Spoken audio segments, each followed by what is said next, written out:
जय हिंद दोस्तों। कल हम क्वेश्चन नंबर या लास्ट क्लास में कहें कि क्वेश्चन नंबर 12 का दूसरा तक बता दिए थे और आज 13 नंबर एक्सरसाइज। तो जैसा कि आपको मालूम है कि 19.13 चल रहा है। 13 है 3 sin 5 माइनस 2 इंटू cos 5 बटा 5 माइनस cos स्क्वायर 5 और माइनस 4 sin 5 इंटू d5। इसको इंटीग्रेट करना। देखिए पहले तो ऊपर cos 5 है और d5 है, तो cos 5 किसका डिफ्रेंसिएशन होता है? sin 5 के। तो एक काम करेंगे कि हम इसको छोड़कर बाकी सबको साइन में चेंज कर देंगे। तो ये तो ठीक है। इसको हम कह रहे हैं कि नहीं चेंज करेंगे, तो ठीक है नहीं चेंज करते हैं। बटा 5 माइनस एक चेंज करेंगे cos स्क्वायर 5 को, और cos स्क्वायर 5 के फार्मूला होता है 1 माइनस साइन स्क्वायर 5। रही बात की तो पहले से माइनस है, तो ठीक है माइनस अंदर जाने पे प्लस हो गया। माइनस में 4 साइन स्क्वायर 5। अब 3 साइन 5 ऐसे ही रहने देते हैं, माइनस 2 इंटू कॉस 5 और इंटू d5 बटा नीचे देखते हैं 5 में से 1 घट गया तो 4 होगा, लेकिन बाद में लिखेंगे। पहले इसको लिखते हैं माइनस वाला 4 साइन स्क्वायर 5। फिर इसको अच्छा ऐसे क्यों लिखे? एक मिनट ऐसे क्यों लिखे? हम चाहें तो यहाँ पे 4 साइन स्क्वायर 5 है और ये वो साइन स्क्वायर 5 है। साइन स्क्वायर 5 में से 4 को घटा दो, तो अगर 4 को घट भी जाता है एगो में से, तो माइनस में 3 साइन स्क्वायर 5 बचेगा। बाकी 5 में से 1 गया तो प्लस में 4। कोई गलती तो नहीं हो गया? हम क्वेश्चन लिखने में कहीं गलती कर दी कि 5 माइनस कॉस स्क्वायर 5 गलती हो गया? वही लग रहा है ना, क्वेश्चन गलत लिख दिए। क्वेश्चन सही लिखे, हम यहाँ गलती कर दिए, तभी लग रहा था गलती कुछ हो रहा हमसे। गलती ये हो रहा है कि तो माइनस में 4 साइन 5 है, तो इसको ऐसे ही रहने देना है ना। अब सही से अरेंज करते हैं। पहले इसी को लिखते हैं साइन स्क्वायर 5 स्क्वायर वाला, फिर इसको लिखते हैं माइनस में 4 साइन 5। 5 में से अगर 1 घट गया तो 5 में से 1 घटा दो तो प्लस में 4। इधर जैसे है वैसे ही रहने दो। 3 sign 5 minus 2 into cos 5 d5। अब भले साइन स्क्वायर है साइन 5 है, अब भले ही मान लो कि साइन 5 इक्वल टू हम कुछ मानना चाहते हैं t। डिफ्रेंशिएट करते, differentiate with respect to theta ने 5 चल रहा है तो 5 साइन 5 की डिफ्रेंशिएशन cos 5 और इधर t के डिफ्रेंशिएशन dt बटा जो d5 होता है उसको इधर भेज देते हैं d5। अब cos 5 इंटू d5 इसके जगह पे तो खैर dt हो गया, अंदर में 3 है। साइन 5 मतलब हम t मान चुके हैं तो t मानेंगे माइनस में 2 बटा साइन स्क्वायर 5 मतलब t स्क्वायर माइनस 4 साइन 5 तो 4t प्लस में 4। इसको इधर लिखते हैं integration 3t minus 2 into dt बटा ये तोड़े तो a square plus b square minus 2ab है, मतलब t माइनस 2 के होल स्क्वायर। अब इसी को बनाना है तो ऐसे बनाएंगे कि 3t माइनस 2 और बटा में t माइनस 2 के होल स्क्वायर। पहले तो लिखना है कि a बटा जो भी फैक्टर है t माइनस 2 पहला फैक्टर, फिर प्लस b बटा दूसरा फैक्टर, दूसरा यही है t माइनस 2 ही, लेकिन t माइनस 2 के होल स्क्वायर के टर्म में। अब दोनों तरफ लिखना शुरू करते हैं। 3t माइनस 2, ये हो गया t माइनस 2 के होल स्क्वायर। इधर एलसीएम निकाल लो, एलसीएम हो जाएगा t माइनस 2 के होल स्क्वायर। t माइनस 2 से t माइनस 2 कट गया तो एगो बच गया, एगो जब बच गया उसको गुना कर दे, एक गुने t माइनस 2 प्लस b में कुछ भी गुना नहीं हो गई तो पूरे कट गया।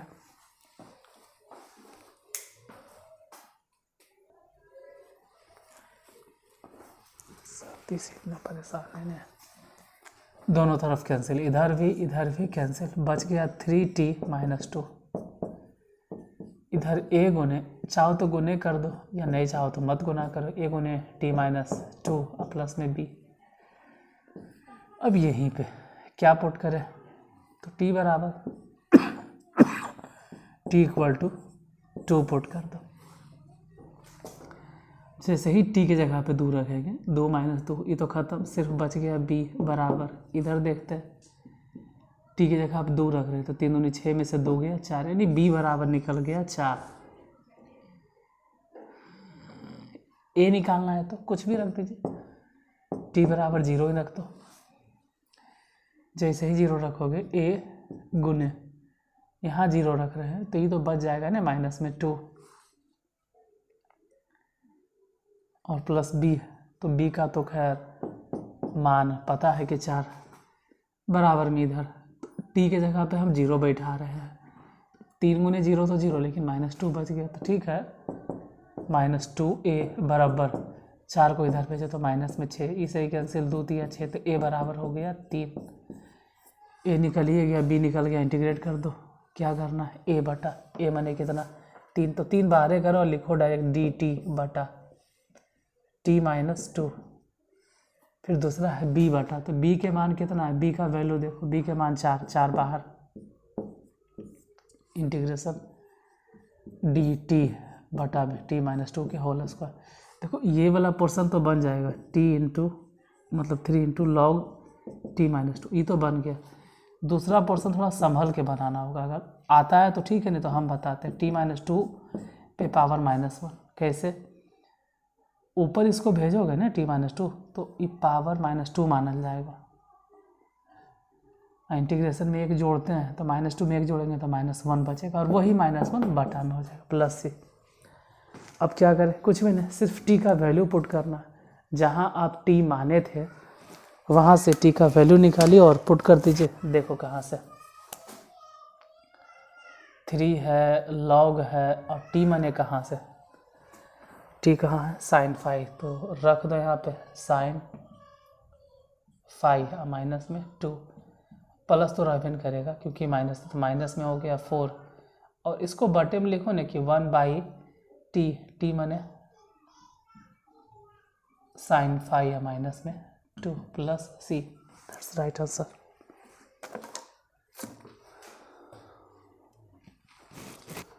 तो इसमें थोड़ा सा मान के बनाना था, यही आपको ध्यान रखना था। चलिए इसको नोट डाउन कीजिए, फिर 14 नंबर क्वेश्चन पे आते हैं।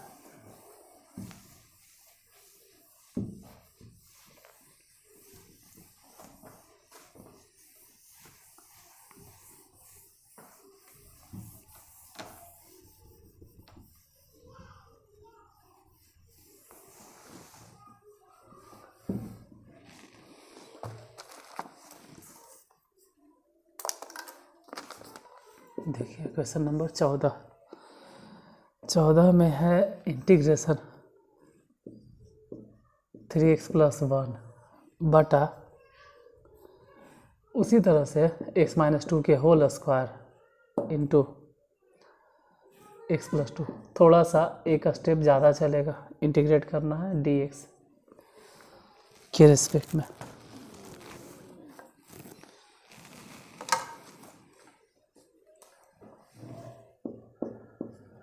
थ्री एक्स प्लस वन बटा एक्स माइनस टू के होल स्क्वायर यानी टू एक्स प्लस टू, इसको तीन फैक्टर में तोड़ना। एक तो a बटा एक्स माइनस टू, दूसरा b बटा एक्स माइनस टू के होल स्क्वायर प्लस, ये तो टूट गया। अब तीसरा फैक्टर c बटा एक्स प्लस टू। इतना लिखने के बाद ये जैसे है थ्री एक्स प्लस वन और बटा में एक्स माइनस टू के whole square into x plus two, इधर एलसीएम निकाल लो। इन तीनों का एलसीएम हो जाएगा एक्स माइनस टू के होल स्क्वायर और इंटू एक्स प्लस टू। देखो एक्स माइनस टू से एक्स माइनस टू कट गया तो एगो तो बच गया, उसको गुना कर दो यहाँ ए में एक्स माइनस टू से और साथ ही साथ एक्स प्लस टू से भी जोड़ बी। एक्स माइनस टू के whole square x minus two के होल स्क्वायर कट गया तो बच गया एक्स प्लस टू जोड़ c. X plus two cut गया तो बच गया ये वाला एक्स माइनस टू के होल स्क्वायर। हालांकि दोनों इधर वाला कैंसिल, इधर बचा है three x plus one is equal to, उधर देखते हैं ए गुने x minus two into x plus two plus B गुने एक्स प्लस टू प्लस सी गुने एक्स माइनस टू के होल स्क्वायर। तीन कॉलम बांट लीजिए। पहले तो एक्स बराबर कुछ भी पुट करो ना यार, अब कोई ज़रूरी नहीं कि ये पुट करो वो पुट करो, जो मन में आता वो पुट करो चलेगा। जैसे एक्स इक्वल टू यहाँ से देखिए माइनस टू रख देते हैं। जैसे ही माइनस टू रख देंगे माइनस टू और यहाँ पे प्लस टू खत्म जीरो, ये माइनस टू प्लस टू खत्म, तो सिर्फ वो वाला बचेगा सी गुने माइनस टू मतलब माइनस फोर, लेकिन स्क्वायर की वजह से 16। अब इधर भी माइनस टू रखना है, तीन और गुने में माइनस दो, तीन दूनी छः, माइनस छः और एक तो 5 हो गया। तो सी बराबर हो गया माइनस 5 बटा 16। सी निकल गया। देखो कैसे निकला, फिर से समझाते हैं। हम इस पे फोकस किए एक्स प्लस टू पे, क्योंकि यहाँ भी एक्स प्लस टू है।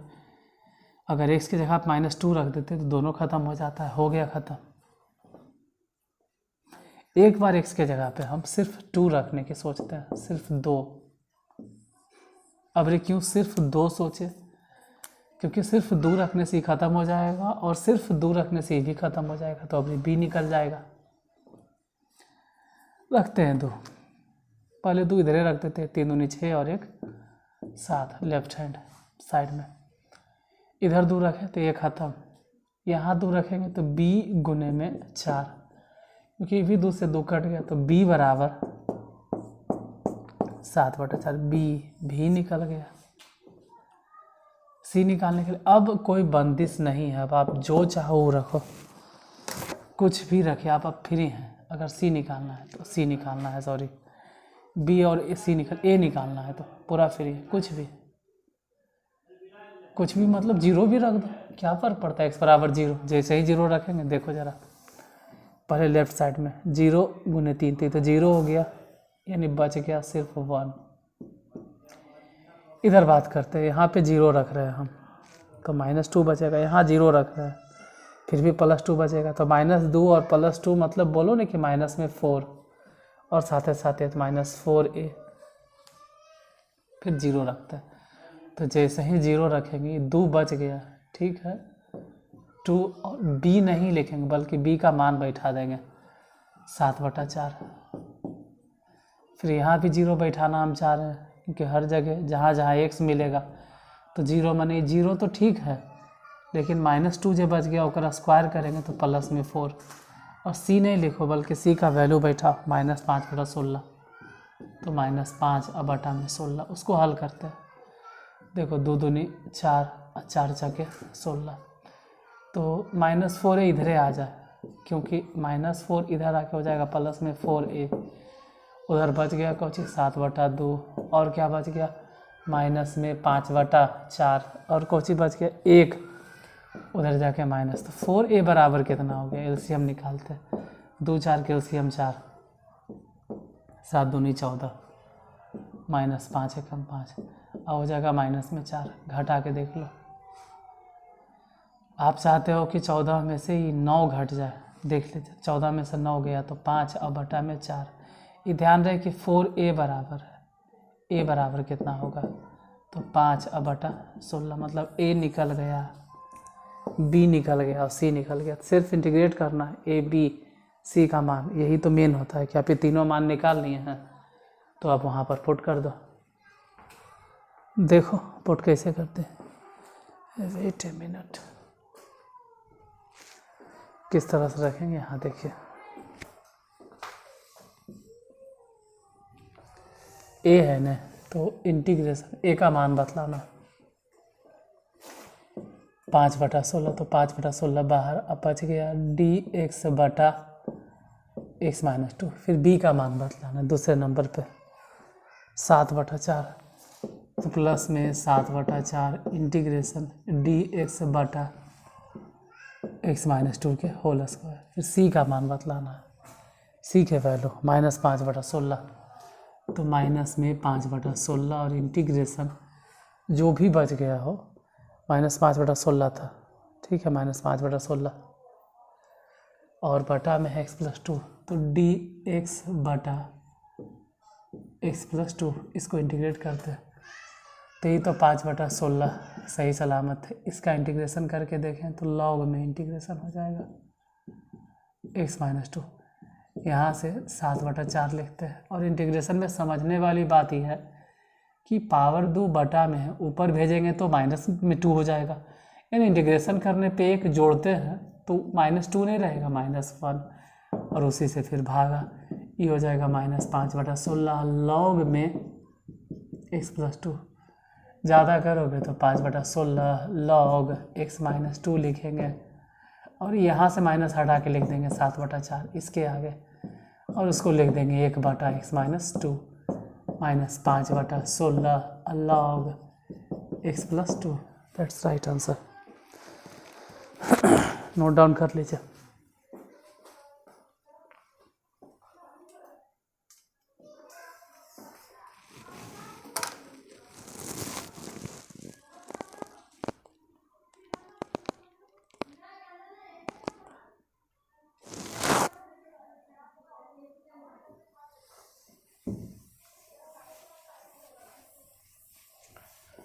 पंद्रह नंबर,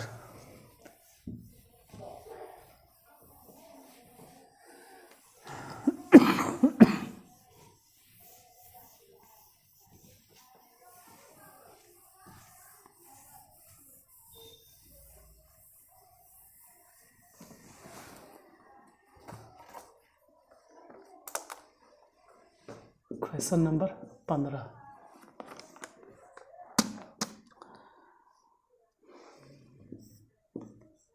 x² प्लस x+1 बटा x-1 के होल क्यूब इंटू dx। देखो सबसे पहले तो हमेशा इस बात पे ध्यान देना है ना कि नीचे वाला पावर बड़ा होना चाहिए। नीचे 3 पावर है, ऊपर 2 है, मतलब सही है, सही है। इसको बोलते हैं प्रॉपर फ्रैक्शन। प्रॉपर फ्रैक्शन यही होता है कि नीचे का पावर बड़ा होना चाहिए। अगर ऊपर पावर बड़ा हो गया तो उसको बोलेंगे इम्प्रॉपर। जैसे फ्रैक्शन जब भी पढ़े होंगे आप लोग बचपन में, चौथा, पाँचवा, छठा, सातवां, आठवां, क्योंकि आठवां के बाद फ्रैक्शन नहीं पढ़ना, 8वां क्लास तक पढ़ना। तो फ्रैक्शन में क्या होता है, मतलब फ्रैक्शन 2 तरह के हैं, proper fraction, improper fraction. Proper fraction में नीचे वाला जो डिनोमिनेटर होता है वो बड़ा होना चाहिए, ये प्रॉपर फ्रैक्शन मतलब उचित भिन्न।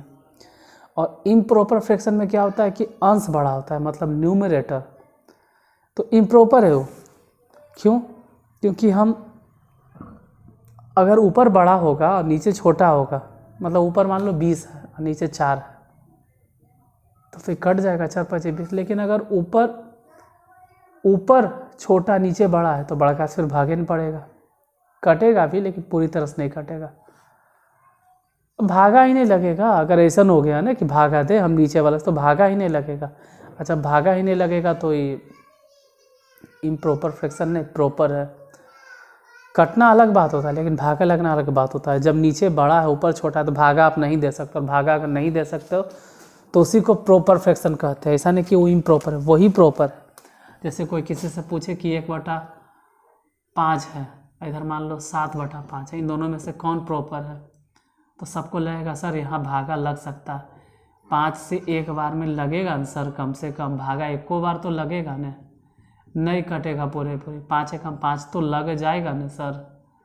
फिर दशमलव बैठा के 0 काट देंगे, 5 के 20, ये लग गया आंसर। ये प्रॉपर गलत बात है, यही इम्प्रॉपर फ्रैक्शन है। फ्रैक्शन का मतलब होता है कि अब आप उसको भागा नहीं दे सकते हैं, लास्ट पोजीशन पे पहुंच गया, तो यही है प्रॉपर फ्रैक्शन।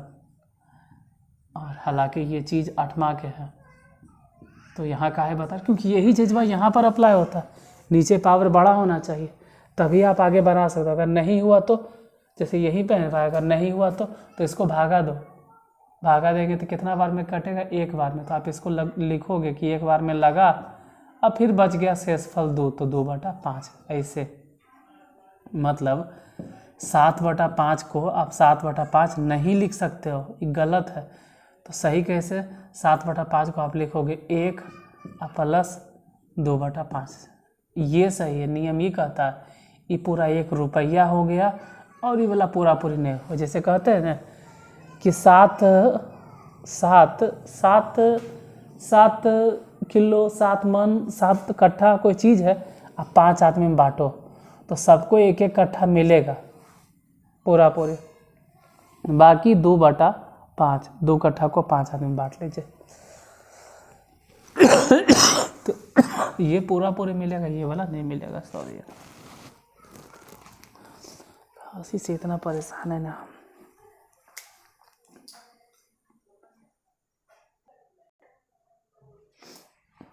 देखो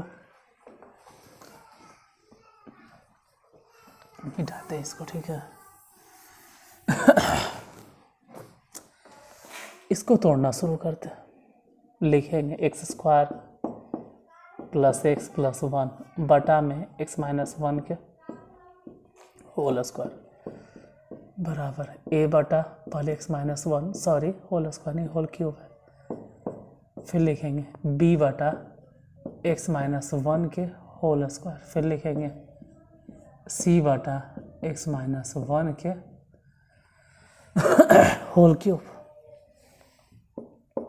अब x² + x + 1 बटा x - 1 के whole cube is equal to, इन तीनों का एलसीएम तो एक ही चीज़ आएगा, वो है x - 1 के होल क्यूब a।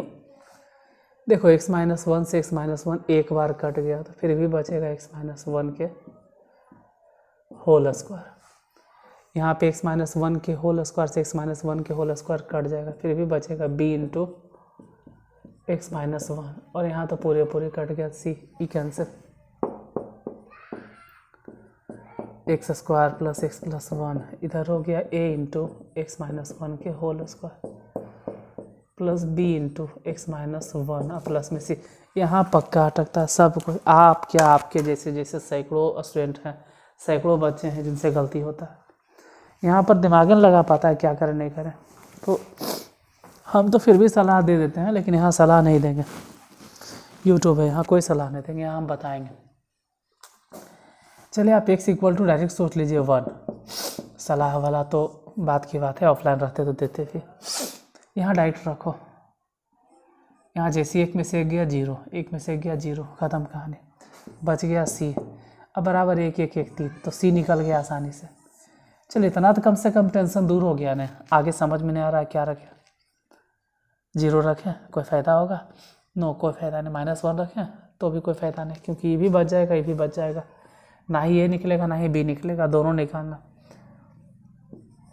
तो लिखो x² + x + 1, यही चीज़ बा।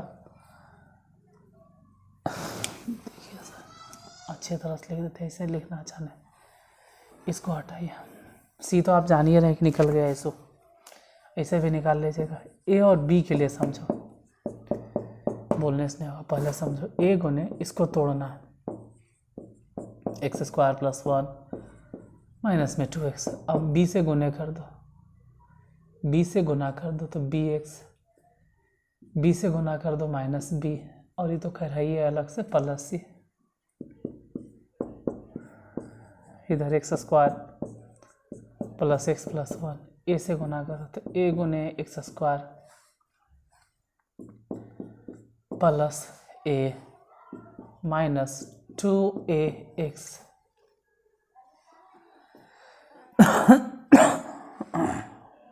यही ना होगा, और प्लस में bx और माइनस b प्लस में c। एक बात आपको हम बताते हैं, ठीक है? अभी c क्या निकाले थे? अभी c निकाले थे, भले हम मिटा दिए, अभी हम c निकाले थे कितना? अगर आपको याद हो तो ठीक है, नहीं तो हम बता देते हैं कि यहाँ 1 रखे तो 0 हो गया था, यहाँ 1 रखे तो 0 हो गया था, और ये 3 हो गया था। c बराबर डायरेक्ट निकला था, c = 3 हम घेर देते हैं जहाँ पे। अब वही c का मान है जहाँ पे हम पुट करेंगे, और बाय द वे नहीं पुट किए तो देखो क्या होगा, x² के साथ में a और x² के साथ में 1, तो a बराबर डायरेक्ट हो गया 1, x के साथ में यहाँ 1, ठीक है? और इधर देखो x के साथ में कौन कौन है, यहाँ है -2ax, और b मतलब कॉमन अगर ले लिया जाए तो बचेगा माइनस में 2a और प्लस में b, जो कि x के साथ गुना है, जबकि इधर x के साथ 1 गुना है, 1 ही ना है, तो -2 हो गया, क्योंकि a का वैल्यू तो 1, और प्लस में b बराबर 1, तो b बराबर हो गया 3, -2 उधर जाके प्लस हो जाएगा, b निकल गया। अब देखो इधर 1 है, एकदम अलग, एकदम कांस्टेंट 1, इधर क्या क्या बच गया, a बच गया, -b बच गया, प्लस में c। a का मान 1, b के मान मतलब b के मान 3, यहाँ तो माइनस है तो माइनस रहेगा, b के वैल्यू 3, प्लस में c बराबर 1, 1 से 1 कैंसिल, देखो c बराबर कितना है 3। ऐसे बनाए तब भी c आया था 3, अब ऐसे बनाए तब भी 3, लेकिन ये वाला तरीका सिर्फ c निकाल के और रोक देगा, आपको आगे बढ़ने नहीं देगा। लेकिन अगर ऐसे गुना कर देते हो तोड़ कर, तो जहाँ नहीं था पता चल रहा हो जाए, a भी निकल गया, b भी निकल गया और c भी। और यही तीनों में तो मेन प्रॉब्लम होता है, बाकी तो हिसाब बन गया आपका। मेन तो यही दिक्कत होता है, a मतलब 1, तो 1 डायरेक्ट बोलो कि dx बटा x - 1, b का मान 3, तो 3 को बाहर कर दिए, यहाँ बच गया dx बटा x - 1 के होल स्क्वायर। फिर c, और c के मान है 3, तो 3 भी हो गया बाहर, और dx बटा x - 3 के होल क्यूब। देखो इसका इंटीग्रेशन तो डायरेक्ट log x - 1, और ये समझ में नहीं आता है तो हम बताते, इसको ऐसे लिखो, पहले x - 1 पे पावर -2 और तब इंटीग्रेट करो 3, इसको लिखो x - 3 टू दी पावर -3 और अब इंटीग्रेट कीजिए। ये तो log है x - 1 प्लस में 3, इसका इंटीग्रेशन हो जाएगा x - 1 पे पावर -1 और उसी से भागा दे दो, प्लस 3, इसका हो जाएगा x - 3 के पावर -2 और उसी से भागा दे दो, प्लस में c। ये हो गया log x - 1, और e माइनस यहाँ भेज दो 3 बटा x - 1, e यहाँ भेज दो तो माइनस में 3/2, और बटे में लिखो ना कि 1 बटा x - 3 के होल स्क्वायर प्लस में c। इतना ही आंसर होगा।